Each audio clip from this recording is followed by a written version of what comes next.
అందరికీ నమస్కారం. కలియుగ ప్రత్యక్ష దైవం వెంకటేశ్వర స్వామితోటి లడ్డూ ప్రసాదం ఏదైతే తిరుమల ఉందో దానికి సంబంధించి గత కొన్ని రోజులుగా ఏ విధమైనటువంటి రాజకీయాలు వైఎస్ఆర్సీపీ చేస్తోందో, ఏ విధంగా బురద జల్లడానికి వైఎస్ఆర్సీపీ చూస్తోందో, అసలు ఆ లడ్డూ ప్రసాదానికి సంబంధించినటువంటి ఏదైతే కల్తీ వ్యవహారం ఉందో, ఏ విధంగా అయితే అనిమల్ ఫ్యాట్ అందులో యూజ్ చేశారో వాటన్నిటికీ సంబంధించి కొన్ని విస్తుపోయేటువంటి నిజాలు మీ ముందర ఇవాళ రోజున ఉంచాల్సినటువంటి అవసరం ఉందని ఈ పర్టిక్యులర్ వీడియో చేయడం జరుగుతుంది. ఇక్కడ మనందరం చూస్తే గత కొన్ని సంవత్సరాలుగా, అంటే గత 5 సంవత్సరాలుగా జగన్మోహన్ రెడ్డి గారి హయాంలో ఏ విధమైనటువంటి విషయాలు జరిగాయి తిరుమలలో అనేటువంటిది ఒకసారి చూద్దాం. ఇది తిరుమలకి సంబంధించినటువంటి లడ్డూకు సంబంధించినటువంటి ఆ ప్రసాదంలో వాడేటువంటి శ్రేష్టమైనటువంటి ఆవు నెయ్యి ఏదైతే వాడాలో దానికి సంబంధించినటువంటి అండ్ దాంతోపాటుగా కొన్ని మిగతా రా మెటీరియల్స్ కూడా సంబంధించినటువంటి tender documentation, tender eligibility criterias ఏవైతే వాళ్ళు చేంజ్ చేశారో, ఎందుకు చేంజ్ చేశారు, ఎవరు చేంజ్ చేశారో అవన్నీ తర్వాత మాట్లాడుకున్నా. అసలు వాళ్ళు ఏం చేశారు, ఎక్కడ చేంజ్ చేశారు, ఇది 2019 డిసెంబర్ 12వ తేదీన టీటీడీ బోర్డు ఒక రెజల్యూషన్ పాస్ చేసింది. ఏంటయ్యా అంటే ఇవి బేసిక్ కండిషన్స్, వీటితో పాటుగా వీటి వల్ల చాలామంది టెండర్లో పార్టిసిపేట్ చేయట్లేదు, అందుకని కొన్ని టెండర్ మోడిఫికేషన్స్ మేము సజెస్ట్ చేస్తాము అని చెప్పి దానికి సంబంధించి ఒక ఎక్స్పర్ట్ కమిటీని కూడా వాళ్ళు ఆ రోజున వేయడం జరిగింది. ఆ ఎక్స్పర్ట్ కమిటీ కొన్ని recommendations, expert committee, TTD board ఇవన్నీ కలిపి కొన్ని రికమెండేషన్స్ తీసుకొచ్చారు. ఏదైతే స్వామివారికి సంబంధించినటువంటి ఆ ప్రసాదాలకు సంబంధించినటువంటి ముడి పదార్థాలు ఉంటాయో అందులో నెయ్యి ముఖ్యమైనది. దానికి సంబంధించి జాతీయ స్థాయిలో ఉన్నటువంటి డైరీల నుంచి, రాష్ట్ర స్థాయిలో ఉన్నటువంటి డైరీల నుంచి కొన్ని టిన్నులలో కూడా నెయ్యి తీసుకోవడం జరుగుతుంది. దాని ప్రొక్యూర్మెంట్ కోసం టెండర్స్ని పిలివేయడానికి దానికి సంబంధించినటువంటి కొన్ని ఎలిజిబిలిటీ క్రైటీరియాస్ వీళ్ళు ఏ విధంగా మార్చారు. ముఖ్యంగా cow ghee special grade with Agmark through tankers, national wide diaries అంటే జాతీయ స్థాయిలో ఉన్నటువంటి డైరీలు ఏవైతే ఆ టెండర్ బిడ్డింగ్లో పార్టిసిపేట్ చేయాలి అంటే అప్పటి వరకు ఉన్న కండిషన్స్ ఏంటి, కండిషన్ నెంబర్ 18 ప్రకారంగా 3 సంవత్సరాలు, మినిమం 3 సంవత్సరాలు వాళ్ళు ఇదే ఫీల్డ్లో పనిచేస్తూ ఉండాలి. కండిషన్ నెంబర్ 19 ప్రకారంగా అట్లీస్ట్ ఒక 4 లక్షల లీటర్ల కౌ మిల్క్, ఆవు పాలు పర్ డే వాళ్ళు ప్రొక్యూర్ చేసుకుంటూ ఉండాలి. ఇది కండిషన్ నెంబర్ 20 ప్రకారంగా 8 టన్నుల cow milk fat processing capacity వాళ్ళకు ఉండాలి. ఈ 3 కండిషన్స్లో కూడా వాళ్ళు రికమెండేషన్స్ పెట్టి కుదించేశారు. మొదటి కండిషన్ని 3 సంవత్సరాల నుంచి సంవత్సరానికి, మిగతా 2 కండిషన్స్ అంటే 4 లక్షల లీటర్ల పాలు, 8 టన్నుల cow milk fat processing capacity, వీటన్నిటిని 2 కండిషన్స్ని కంప్లీట్గా రిమూవ్ చేశారు.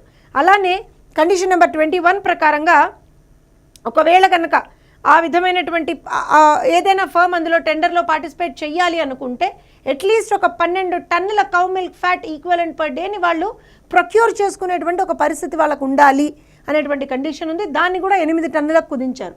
అన్నిటికన్నా ముఖ్యంగా కండిషన్ నెంబర్ 72లో 250 కోట్ల మినిమం టర్నోవర్, యాన్యువల్ టర్నోవర్ ఉండాల్సింది ఆ కండిషన్ని 150 కోట్లకు కుదించారు. ఇది జాతీయ స్థాయిలో ఎవరైతే పార్టిసిపేట్ చేస్తారో టెండర్లకు సంబంధించి ఆ డైరీలకు సంబంధించిన టెండర్ కండిషన్స్, అలానే మోడిఫికేషన్స్ ఏవైతే వాళ్ళు చేశారో, అలానే ఆంధ్రప్రదేశ్కి సంబంధించినటువంటి డైరీలు ఏవైనా టెండర్లో పార్టిసిపేట్ చేయాలి అంటే దీనికి కూడా 3 సంవత్సరాల కండిషన్ని తీసుకొచ్చి 1 సంవత్సరం చేసేశారు. ఏదైతే 2 లక్షల లీటర్ల ఆవు పాలు వాళ్ళు కనీసం ఒక రోజులో 2 లక్షల లీటర్ల ఆవు పాలు ఏదైతే వాళ్ళు ప్రొక్యూర్ చేయాలో దాన్ని తీసేశారు. అలానే 3 టన్నుల cow milk fat processing capacity ఉండాలి, దాన్ని తీసేశారు. అలానే 6 టన్నుల కౌ మిల్క్ ఫ్యాట్ ఈక్వలెంట్ ఏదైతే వాళ్ళు చెయ్యాలో దాన్ని తీసేసి 3 టన్నులకు తీసుకొచ్చారు. అలానే మినిమం యాన్యువల్ టర్నోవర్ 100 కోట్లు ఉండాల్సింది దాన్ని 50 కోట్లకు కుదించారు. ఇది ఆంధ్రప్రదేశ్ డైరీలకు సంబంధించి.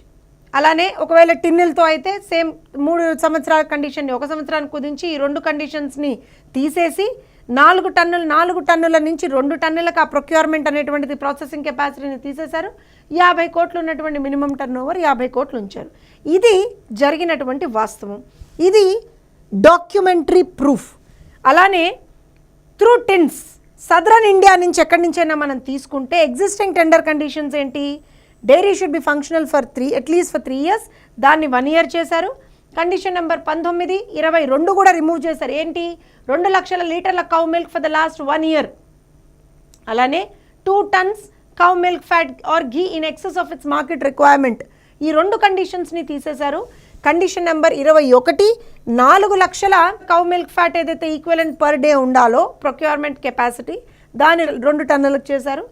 50 కోట్ల మినిమం యాన్యువల్ టర్న్ ఓవర్ని 50 కోట్లు ఉంచారు. బేసిక్గా వాళ్ళు చేసింది ఇది. అంటే యాన్యువల్ టర్న్ ఓవర్ని తగ్గించేశారు. జాతీయ స్థాయిలో కావచ్చు, రాష్ట్ర స్థాయిలో కావచ్చు పాల్గొనేటువంటి డైరీస్కి ప్రొక్యూర్మెంట్ ఏదైతే ఎలిజిబిలిటీ క్రైటీరియా ఉండాలో 4 లక్షలు కావచ్చు, 2 లక్షలు కావచ్చు, దాన్ని తీసేశారు. 3 సంవత్సరాల నుంచి ఇదే ఫీల్డ్లో ఉండాలి అనేటువంటి కండిషన్ని కూడా దాన్ని 1 ఇయర్కి కుదించారు. ఇవన్నీ కూడా suggestions of the committee. The empanelment of the bidders can be made once in 2 years. Expression of the interest can be called from existing dairies or cow ghee manufacturers. Tenure may be 2 to 3 years. Financial bids need to be called for and approved. Only financial bids. అంటే ఇది ప్యూర్గా cost based tender, quality based tender అసలు కానే కాదు. ఎందుకంటే quality conditions అన్ని వాళ్ళు తీసేశారు. బేసిక్గా దీన్ని ఒక కాస్ట్ బేస్డ్ టెండర్గా మాత్రమే వాళ్ళు పెట్టారు. అలానే ఫైనల్గా మనం కనుక చూస్తే recommended to approve the proposals without the empanelment clause, and hence the recommendations of the purchase committee are therefore placed before TTD board for approval. TTD board ki mundara approval ki pettinappudu resolution number 371 dated 29 February 2020వ సంవత్సరం, February 29, 2020వ సంవత్సరంలో resolved to approve the recommendations of the purchase committee. Also expedite such exercise in procurement of other major commodities. Approval ఇచ్చారు. ఎవరిచ్చారు? అప్పటి chairman, Tirumala Tirupati దేవస్థాన board చైర్మన్గా ఉన్నటువంటి YV Subbareddy గారు. ఇప్పుడు ఏం చెప్తారు సుబ్బారెడ్డి గారు? మీరు కదా ఇదంతా చేసింది. అసలు కాస్ట్ బేస్డ్ టెండర్స్ ఎలా వస్తాయండి ఒక పేటెంటెడ్ ప్రోడక్ట్కి? క్వాలిటీ బేస్డ్ టెండర్స్ కదా ఉండాల్సింది. అసలు టెండర్ కండిషన్స్ ఎందుకు ఆల్టర్ చేశారు? ఎలిజిబిలిటీ క్రైటీరియాస్ ఎందుకు ఆల్టర్ చేశారు? ఎవరు చెప్తే చేశారు? మీరు కదా ఇదంతా చేసింది. ఇవాళ వచ్చి మళ్ళీ దొంగ ఏడుపులు, దొంగ నాటకాలు ఆడతారే బయటకు వచ్చి. ఇక్కడ మీకు ఒక విషయం చెప్పాలి, ఇది చాలా important. Again cow ghee tanker rejected list for the year from 2022 to 2023. 2022వ సంవత్సరం, 2023వ సంవత్సరంలో ఏవైతే ట్యాంకర్లు రిజెక్ట్ అయ్యాయో వాటికి సంబంధించినటువంటి డేటా ఇందులో కనుక మనం చూస్తే ఈ కంపెనీల పేర్లు ఒకసారి చూడండి. వీటి మొత్తం హిస్టరీ, చరిత్ర మొత్తం మన నెక్స్ట్ స్లైడ్లో వస్తుంది. కానీ ఇది చూడండి ఒకసారి. ఆల్ఫా, బోలే బాబా, వైష్ణవి, ప్రీమియర్, ఈ సంస్థల నుంచి వచ్చినటువంటి ట్యాంకర్లు రిజెక్ట్ అయ్యాయి. రిజెక్ట్ అయినప్పుడు కనీసం ఫర్ ఎగ్జాంపుల్ బోలే బాబాకి సంబంధించి 1, 2, 3, 4, 5 ట్యాంకర్లు రిజెక్ట్ అయ్యాయి. ఇన్ని ట్యాంకర్లు రిజెక్ట్ అయినప్పుడు అసలు ఎక్కడ తప్పు జరుగుతోంది, క్వాలిటీ ఇష్యూ ఏమన్నా ఉందా, ఎందుకు రిజెక్ట్ అవుతున్నాయి అనేటువంటివి కూడా తెలుసుకోవడానికి ప్రయత్నించకుండా అసలు దానికి సంబంధించి ఎక్కడా కూడా అవుట్ సైడ్ టెస్టింగ్ అంటే థర్డ్ పార్టీ టెస్టింగ్కి ఎందుకు వెళ్ళలేదు? 2019వ సంవత్సరం నుంచి 2024వ సంవత్సరం వరకు అంటే వైఎస్ఆర్సీపీ హయాంలో ఒక్కసారి కూడా అవుట్ సైడ్ ఏజెన్సీస్ తోటి టెస్టింగ్ జరగలేదు. ఎందుకంటే తిరుమల తిరుపతిలో దేవస్థానం తరఫు నుంచి ఓన్లీ బేసిక్ టెస్ట్లు మాత్రమే ఉన్నాయి. అడల్ట్రేషన్ టెస్ట్ అంటే కల్తీ జరిగిందా లేదా తెలుసుకునేటువంటి ఆ ఫెసిలిటీ, ఆ టెస్టింగ్ ఫెసిలిటీ తిరుమలలో లేదు. కాబట్టే ఏదన్నా మనకి డౌట్ వస్తే ఇలా ట్యాంకర్స్ రిజెక్ట్ అయినప్పుడు ఏం చేస్తారు? బయట ఉన్నటువంటి వివిధ ల్యాబ్లకు పంపించి అసలు అడల్ట్రేషన్ టెస్ట్లు జరిగాయా అనేటువంటివి టెస్ట్ చేస్తారు. ఇప్పుడు మొన్న జరిగింది, 8 ట్యాంకర్లు వచ్చాయి. 4 ట్యాంకర్లు యూజ్ చేసిన తర్వాత లడ్డూలో వాసన వస్తుంది, ఒక విధమైనటువంటి స్మెల్ వస్తుందని చెప్పి భక్తుల నుంచి ఎప్పుడైతే కంప్లైంట్స్ వచ్చాయో ఇమ్మీడియట్గా దానికి సంబంధించినటువంటి ఆ మిగతా 4 ట్యాంకర్లని ఎక్స్టర్నల్ ఫర్మ్స్కి ఏదైతే ఎన్టీడీబీ ల్యాబ్ ఉందో అక్కడికి టెస్టింగ్కి పంపించారు, అడల్ట్రేషన్ టెస్టింగ్కి పంపించారు.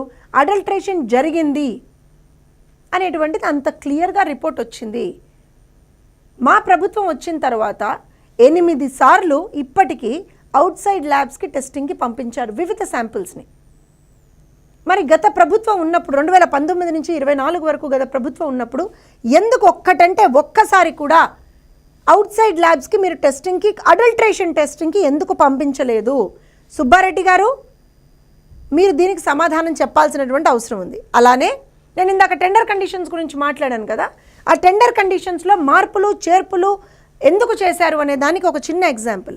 ఇందాక మీరు చూసినట్టుగా alpha alpha milk foods private limited, Bolebaba organic dairy milk private limited, premier agri foods private limited.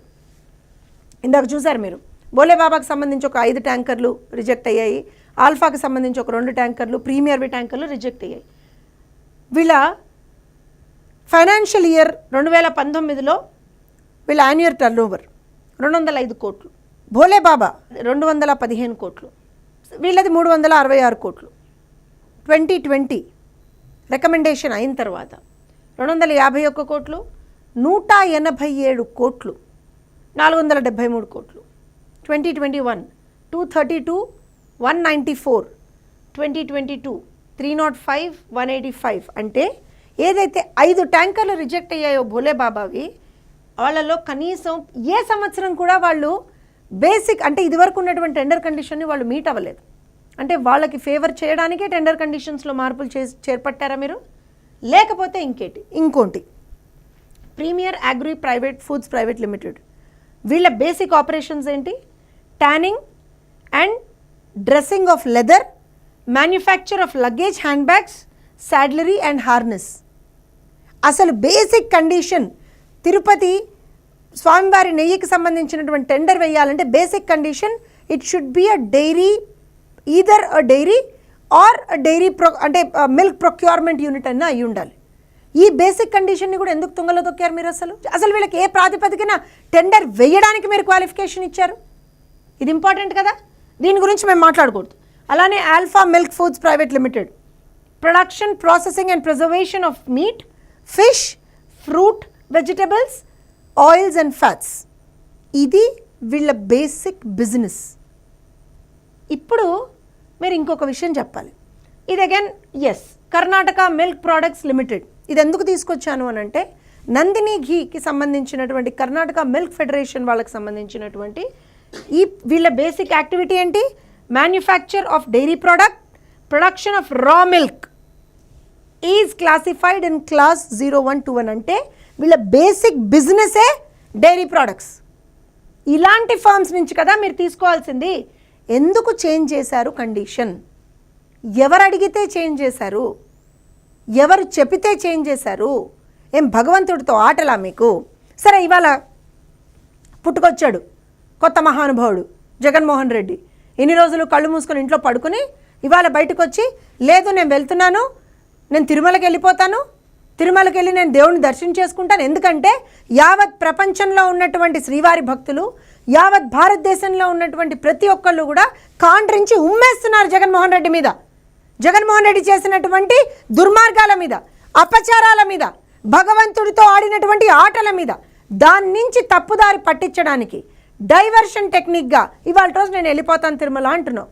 వెళ్ళిపోతావు తిరుమల, ఎవరైనా స్వామివారి దగ్గరికి వెళ్ళొచ్చు, అభ్యంతరమే లేదు. స్వామివారికి కోటానుకోటి మంది భక్తులు. కానీ నీకు స్వామివారి మీద భక్తి ఉందా? నీకు స్వామివారి మీద నమ్మకం ఉందా? అసలు నువ్వు స్వామివారిని నమ్ముతావా? నమ్మేవాడివైతే ఇన్ని అపచారాలు ఎందుకు చేస్తావు గత 5 సంవత్సరాల్లో? స్వామివారి సాక్షాత్తు స్వామివారి ప్రసాదాన్ని అపవిత్రం చేసావు కదా. ఒకవేళ నువ్వు వెళ్ళాలి అనుకుంటే డిక్లరేషన్ ఫామ్ మీద సైన్ చేసి మాత్రమే వెళ్ళాలి. దానికి కారణం కూడా చెప్తాను Jaganmohan Reddy. According to rule number 136 of TTD Tirumala Tirupati Devasthanam under act 30 of 1987 issued via GO number 311 revenue endowments department dated 9/4/1990. ఈ యాక్ట్ ప్రకారంగా ఎవరైనా సరే నాన్ హిందూ పిల్గ్రిమ్స్ ఎవరైనా సరే తిరుమల మీద అడుగు పెట్టాలి అని అంటే, స్వామివారిని దర్శించుకోవడానికి వెళ్ళాలి అని అనుకుంటే ఈ ఫామ్ని సైన్ చేసి మాత్రమే వెళ్ళాలి. ఎక్కడ? వైకుంఠం క్యూ కాంప్లెక్స్ దగ్గర ఉంటుంది అది. అయితే ఇందులో ఏముంది జగన్మోహన్ రెడ్డి? చదవచ్చుగా నీకు, చదువు. I so and so belong to so and so religion. However, I have faith in Lord Venkateshwara and reverence to him and to his worship. నేను భగవంతుడిని నమ్ముతున్నాను, స్వామివారిని నమ్ముతున్నాను, నాకు ఆయన అంటే భక్తి, ఒక్కసారి ఆయన్ని దర్శించుకుంటాను అని మీరు ఒక డిక్లరేషన్ సైన్ చేసి ఇవ్వాలి. జగన్మోహన్ రెడ్డి మీరు గనక తిరుమల వెళ్ళాలి అని అనుకుంటే, మీ తిరుమల వెళ్ళడం వెనుక ఏ విధమైనటువంటి రాజకీయ కోణం లేకపోతే, నిజంగా మీరు స్వామివారి పట్ల భక్తితోటే మీరు తిరుమల వెళ్ళాలి అని అనుకుంటే ఈ ఫామ్ మీద సిగ్నేచర్ చేసి అప్పుడు తిరుమల కొండ మీద అడుగుపెట్టండి. లేకపోతే మీకు తిరుమల కొండ మీద అడుగుపెట్టేటువంటి నైతిక అర్హత లేదు. ఇదేదో మేము ఇవాళ కొత్తగా ఏం మాట్లాడలా. మీరు 5 సంవత్సరాలుగా నాకు అధికారం ఉంది కదా, నేను అధికారంలో ఉన్నా కదా, నేను ఏం చేసినా నడుస్తుంది, నన్ను ఎవడరా ఆపేది అనుకుంటూ వెళ్ళిపోయారు కదా. అప్పుడు కూడా మేము చెప్పాం. మా పార్టీ ప్రధాన కార్యదర్శి ఇప్పుడు మినిస్టర్ నారా లోకేష్ గారు ఆ రోజు క్లియర్గా చెప్పారు, ఇతరులు ఏమంటున్నారు అన్న దాంతో సంబంధం లేకుండా మీ అంతటా మీరు బాధ్యతతో మనోభావాల్ని గౌరవిస్తూ తిరుమలకి వెళ్ళాలి అనుకుంటే ఒక డిక్లరేషన్ సైన్ చేసి వెళ్ళి ఆదర్శంగా నిలవండి అని ఆ రోజున కూడా సలహా ఇచ్చారు. ఈ రోజున ఇప్పుడు కూడా మీకు సలహా ఇస్తున్నాం, తిరుమలకి వెళ్ళాలి అనుకుంటే డిక్లరేషన్ సైన్ చేసి వెళ్ళండి. Because you have to follow the rituals. మీరు తిరుపతిలో ఎన్నో అపచారాలు చేశారు. స్వామివారికి ఏ విధమైనటువంటి ఆయనకు సంబంధించిన ఆచార మర్యాదల్ని, ఆ ట్రెడిషన్స్ని, కస్టమ్స్ని మీరు ఏ రోజున ఫాలో అవ్వలేదు.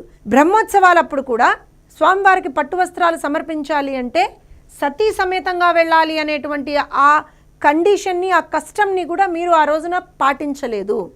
అందుకే చెప్తున్నాను జగన్మోహన్ రెడ్డి గారు, మీకు ఏమాత్రం బుద్ధున్నా, మీరేమాత్రం నేను రాజకీయం చెయ్యట్లేదు అని అనుకుంటే ఖచ్చితంగా మీరు తిరుమలకి వెళ్ళాలి అంటే డిక్లరేషన్ సైన్ చేసి మాత్రమే వెళ్ళాలి. లేకపోతే మీకు తిరుమల మీద అడుగుపెట్టేటువంటి నైతిక అర్హత లేదు.